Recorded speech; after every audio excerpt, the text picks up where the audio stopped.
আচ্ছা, আমাদের একটু টেকনিক্যাল প্রবলেম হলো। টেকনিক্যাল প্রবলেমের জন্য টেকনিক্যাল প্রবলেম বলতে আমাদের মোবাইলের চার্জটা একদমই কমে গেছে, বন্ধ হয়ে যাচ্ছে, যার কারণে আমরা সবটা মনে হয় শেষ করতেই পারবো না। আজকে অনেকটাই তো করেছিলাম, আমরা একটু বাকি স্লাইডগুলো একটু দেখি। এই যে দেখেন, আমি এখানে যৌগিক শব্দের এখানে দেখেন ব্যুৎপত্তিগত ব্যবহারিক অর্থ এক, প্রত্যয় উপসর্গ যোগে গঠিত শব্দ দেখেন কর্তব্য, গায়ক, পাঠক, বাবুয়ানা, মধুর দরিদ্র, এগুলো কিন্তু এখানে আমি লিখে দিয়েছি। এই যে এইগুলো হচ্ছিল যৌগিক শব্দ। আবার রূঢ়ি শব্দ এখানে এই যে দেখ ব্যুৎপত্তি এবং ব্যবহারিক অর্থের পার্থক্য আছে। হ্যাঁ, হস্তি, গবেষণা, বাসি, সন্দেশ, প্রবীণ এবং তৈল, এগুলো হলো রূঢ়ি শব্দ। যুগরূঢ় শব্দ পঙ্কজ, রাজপুত, মহাযাত্রা, জলদি।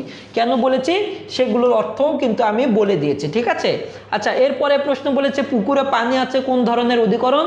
একটা সহজ ভাষায় আমি বলি, সহজ ভাষায় সেটা হলো পুকুরে পানি আছে যখন এইটা আছে পুকুরের সব অংশ জুড়েই তো পানি আছে, তাই না, যার জন্য এটাকে বলা হয় অভিব্যাপক। হ্যাঁ, সব অংশ জুড়ে থাকলে। আবার পুকুরে যখন আমি বলবো মাছ আছে, মাছ তো আর সব অংশে জুড়ে থাকে না, তাহলে মাছ যখন থাকবে তখন সেটা হলো ঐকদোষিক। আর বৈষয়িক কি, যেমন বলা হয় যে বালকটি অঙ্কে কাঁচা অথবা বলা হয় পাকা, এটা হলো বৈষয়িক। আর ভাবাধিকরণ কোনটা, যেমন বলা হলো যে সূর্যোদয়ে অন্ধকার দূরীভূত হয়, সূর্যোদয়ে অন্ধকার দূরীভূত হয়, ঠিক আছে। মানে একটা অবস্থা ছিল, সেই অবস্থাটার পরিবর্তন হয়ে গেলে সেটা হচ্ছিল ভাবাধিকরণ। আমাদেরকে দ্রুতই শেষ করতে হবে, ফোনের চার্জ বন্ধ হয়ে যাচ্ছে, এই জন্য একটু দ্রুত আগাচ্ছি। 16 নম্বর কি বলেছে দেখেন, পূর্বপদ প্রধান সমাস কোনটা। খুব স্বাভাবিক কথা, কোন সমাসের কোন পদের অর্থ বেশি, মানে কোন পদের অর্থ প্রাধান্য পায়। দ্বন্দ্বতে একদম একেবারে খুব অল্প ভাষায় বলি, দ্বন্দ্বতে উভয় পদই, দ্বন্দ্বতে উভয় পদ। যেমন বাবা মা, এই যে এখানে আমি বললাম মা বাবা, দুইজনেরই কিন্তু সমান গুরুত্ব আছে। আবার দ্বিগু বহুব্রীহিতে কিন্তু কোনো পদের অর্থই প্রাধান্য পায় না, ঠিক আছে, কোনো পদের অর্থই প্রাধান্য পাবে না বহুব্রীহিতে।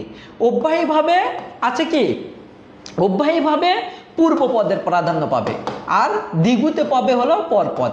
এই যে এখানে আমি পরবর্তীতে এই যে এখানে দেখেন লিখে দিয়েছি, উভয় পদ দ্বন্দ্ব, কোনো পদেই নয় বহুব্রীহি, পূর্ব পদে অব্যয়ীভাব, আর পর পদে হলো তিনটা, দ্বিগু, তৎপুরুষ এবং কর্মধরাই, এই তিনটা।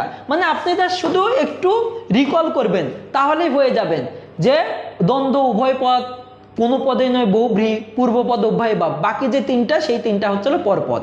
আচ্ছা, বমাল শব্দের উপসর্গ কি অর্থে ব্যবহৃত হয়েছে। বমাল কার দর না নেমফি বদ বেবর বকম। হ্যাঁ, এই কার দর না নেমফি বদ বেবর বকম এখানে ফার্সি উপসর্গ থেকে এসেছে, ফার্সি উপসর্গ থেকে এসেছে বমাল।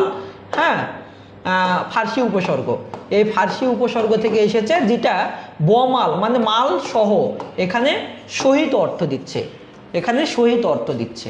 আচ্ছা, আধা কি রকম দেয়, যেমন এখানে নিম রাজি যদি আমি বলি, নিম রাজি মানে কি, অর্ধেক রাজি, অর্ধেক রাজি। আচ্ছা, প্রতি যদি বলি আমরা, যেমন এখানে ফি বছর বললাম, প্রতি অর্থ দেয়, ওকে। আবার যখন আমি স্বল্প বললাম, আমি এখানে কম বখত বলতে পারি, তার মানে এটা হলো কম বখত, স্বল্প অর্থ দিচ্ছে, ঠিক আছে। আচ্ছা, এরপরে আমরা তারপরে চলে যাই, তারপরে কি বলেছি। আচ্ছা, এই যে বলেছি একটি অপূর্ণ বাক্যের পরে অন্য একটি বাক্যের অবতারণা করতে হলে নিচের কোন বিরাম চিহ্ন বসে। বিরাম চিহ্ন যেটা বসে সেটা হলো কোলন বসে। কি বসে, কোলন বসে, ওকে। এখন যখনই আপনি কোলন বসে পড়বেন, তার সঙ্গে একটু বাকিটাও পড়বেন। হাইফেন কখন বসে, হাইফেন হলো সমাজবদ্ধ পদগুলো বিচ্ছিন্ন করতে বসে। কোলন ড্যাশ কখন বসে, যখন কোনো উদাহরণ বা দৃষ্টান্ত দেওয়া হয়, উদাহরণ অথবা দৃষ্টান্ত দেওয়া হয় তখন বসে হলো কোলন ড্যাশ। আর ড্যাশ কখন বসে, ড্যাশ আর কয়েকটা জায়গায় বসে, আপনার যৌগিক মিশ্র বাক্যের সংযোগ বোঝাতে বসে, আরও কয়েকটা জায়গাতে বসে, ঠিক আছে। এইগুলোর একটু বিরতিকালটাও একটু জেনে নেবেন। হ্যাঁ, বিরতিকাল, এটার বিরতিকালটা কীরকম, বিরতিকাল যেমন এটা দাড়ি, বিস্ময় চিহ্ন, কোশ্চেন চিহ্ন, এরপরে হলো এই যে কোলন অথবা কোলন ড্যাশ অথবা ড্যাশ, এইগুলো হচ্ছে হলো 1 সেকেন্ড। হ্যাঁ, আর হচ্ছে হলো কমা, এই কমা হচ্ছে হলো 1 বলার সময়। আবার যখন আমি সেমিকলন দিলাম সেটা হলো 1 বলার দ্বিগুণ সময়। হ্যাঁ, আবার বাকি যেগুলো আছে, যেমন এই যে হাইফেন আছে, ব্র্যাকেট চিহ্ন আছে, এরপরে হলো ইলেক চিহ্ন আছে, ত্রিবিন্দু, এটাকে আবার ত্রিবিন্দু আছে, এরপরে এভাবে ইলেক চিহ্ন আছে, উদ্ধরণ চিহ্ন আছে, এগুলোতে আর থামার প্রয়োজন নাই। বুঝতে পেরেছেন? এখানে প্রশ্ন আরেকটা আছে, কমার এটার আবার এটার হচ্ছে হলো মানে বাংলা হচ্ছে হলো পাদচ্ছেদ, আবার সেমিকলনের বাংলা হচ্ছে হলো অর্ধচ্ছেদ। ওকে, এগুলো এরকম। এটা আমরা যখন আজকে তো আমরা জাস্ট একটা গাইডলাইন পুরো বিষয়ের উপরে নিচ্ছি, যখন এটা আমরা স্পেসিফিক একটা একটা করে টপিকস ধরবো তখন এটা নিয়ে একদম বিস্তারিত বলবো, ঠিক আছে? আচ্ছা, এরপরে বাকি প্রশ্নগুলো নিশীথ রাতে এটা নিয়ে কথা না বলি। সার্থক বাক্যের কয়টি গুণ থাকে? 3টি বাক্য, 3টি গুণ থাকে। আসক্তি, আকাঙ্ক্ষা, যোগ্যতা খুব ভালো করেই জানেন। আকাঙ্ক্ষা মানে যেটা শোনার অপেক্ষা, যেমন আমার সূর্য পূর্ব দিকে, এইটুকু বলে যদি থেমে যায় তাহলে হবে না, পুরোটাই বলতে হবে সূর্য পূর্ব দিকে উঠে। আর আসক্তি কি?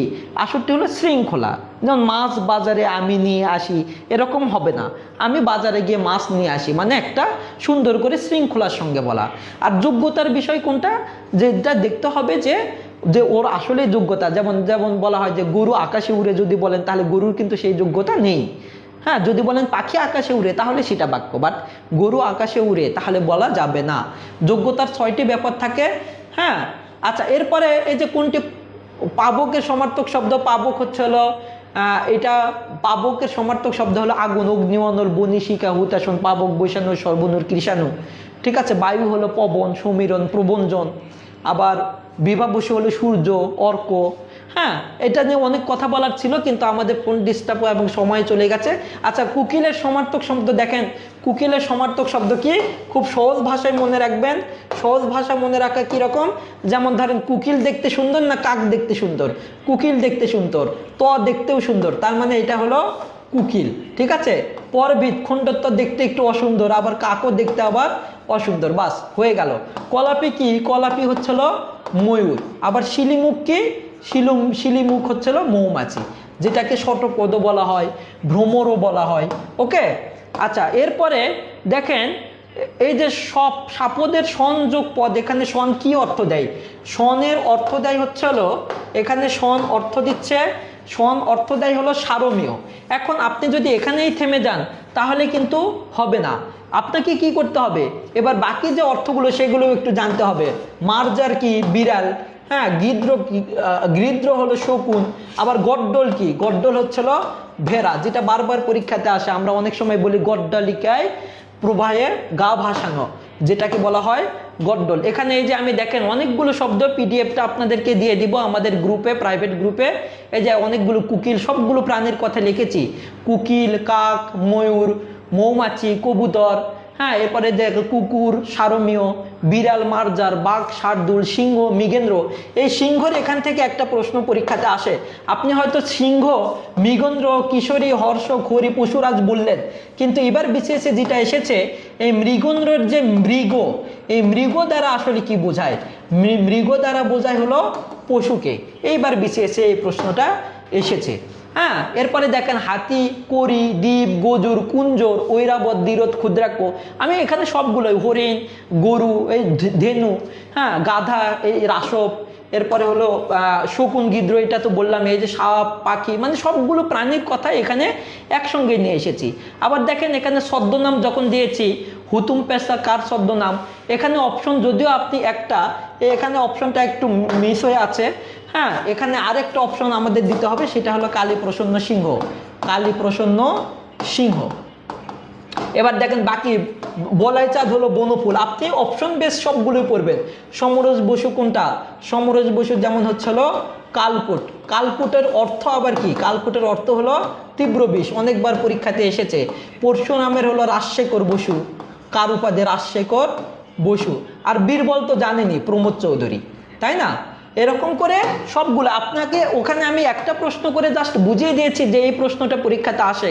এবার এই যে দেখেন ব্যাখ্যায় আমি সবগুলো বলে দিয়েছি। ভানুসিংহ, বীরবল, বনফুল, কালকুট, পরশুরাম, অবধূত, হুতুম পেঁচা, কাল পেঁচা, জরাসিন্ধ, যাযাবর, মৌমাছি, সুনন্দ, নীলনয়িত, শ্রী, কালপুরুষ, পাঁচালিকার, চারণ কবি। এই যে যতগুলো শব্দ লিখেছি, এই যে দেখেন এখানে বন্দ্যোপাধ্যায়ের কথা লিখেছি। এটা বিশেষ পরীক্ষাতে এই প্রশ্নটা এসেছে।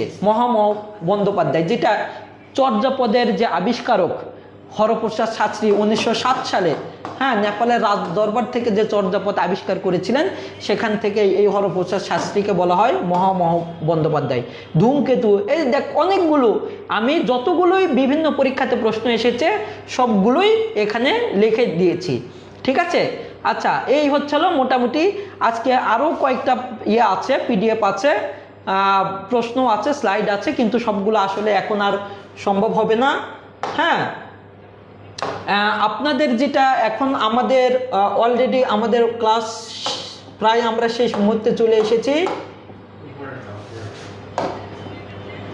হ্যাঁ, প্রায় আমরা ক্লাসের শেষ মুহূর্তে চলে এসেছি।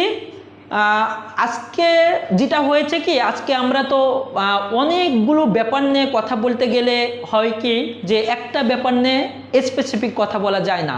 আমরা আমাদের যে টপিকসগুলো নিয়ে একদম আমরা, এটা তো আমাদের আজকেই কেবল প্রথম ক্লাস হচ্ছে, আমরা নেক্সট যে ক্লাস থেকে সেখান থেকে লেকচার শিট দিয়ে নির্দিষ্ট টপিক্সের উপরে ক্লাস নিব। সেই ক্লাস আমরা আমাদের গ্রুপে নিব, প্রাইভেট গ্রুপে নিব। আপনারা জানেন যে আমরা এই যে প্রাইমারির যে ভর্তির প্রধান শিক্ষকের যে কোর্সটা, সেখানে মাত্র 299 টাকায় আমরা কোর্সটা ছেড়েছি। এই কোর্সটার অলরেডি ইংরেজি একটা ক্লাস হয়েছে, আজকে বাংলা হলো, আগামী শনিবারে ম্যাথ ক্লাস আছে।